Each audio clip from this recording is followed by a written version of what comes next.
Dito sa Amsterdam ng ano, nag-a-adjust ng oras. Kung payag kayo, dyan kayo maghapon.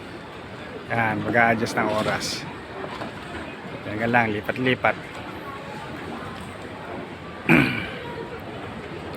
Yan, oh. Maraming natutuwa kasi nagbi-video rin sila. Oh.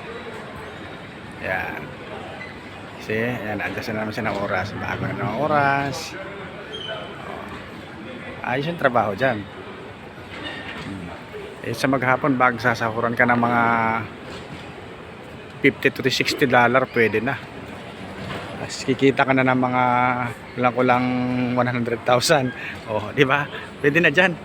Sa pira natin, 100,000 pwede na. Isang buwan. Kaso ang problema, napakainit. Or baka naman siguro aircon yan. Yan. Pangatlong punta ko na dito sa Amsterdam. Yan pa rin yung nakikita ko eh. Hindi pa rin nagbabago yung orasan.